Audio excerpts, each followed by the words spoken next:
Just at Alabama alone, Nick Saban's won in 09, 11, 12, 15, 17, 20. There have been amazing Alabama teams, and every one of them has a claim to the legacy of that program. But here is what you can make the case for this year.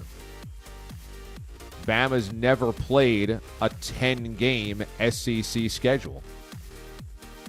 Bama played a 10-game SEC schedule and also didn't have any of those patsies and workarounds and cupcakes that they normally do to fatten up and to have a breather before they go into their next conference game. So Bama never had the breather this year that previous Bama teams have had. Also, you could make the argument when the season opened up that Jalen Waddle was their best player. They lose Jalen Waddle, a wide receiver, early in this season. And next man up wins the Heisman.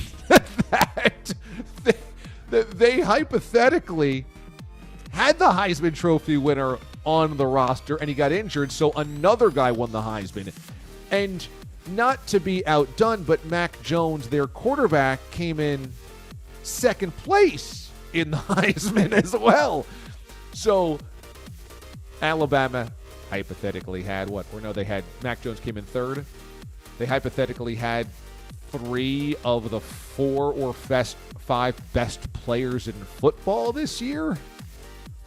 Also for Bama, this season was pockmarked with a lot of challenges, and every one of these programs dealt with it. But for Nick Saban, whether it was how strict he was with them, social distancing, wearing masks, making sure that they were accountable about where they had been. I mean, these are college kids at the end of the day. Even if Alabama reminds you of a professional organization, they are college kids, and so many other programs had outbreaks. Ohio State had its own problems all year long with playing games and having positive tests, and Alabama did not. And so that hyper-discipline that Saban brings to the table in terms of coaching also is on full display this year in how they stayed safe.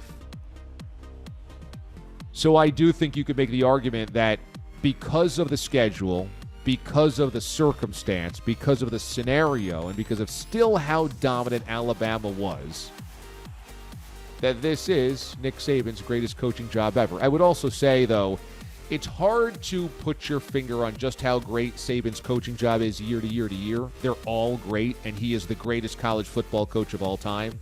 It's hard to do so just because the talent is overwhelming.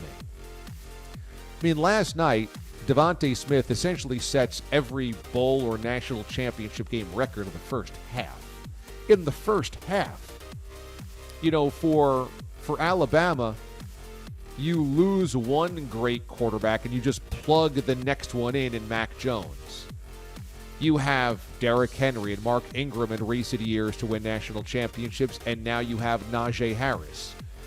The list just goes on and on and on, and this is a bigger question for college football.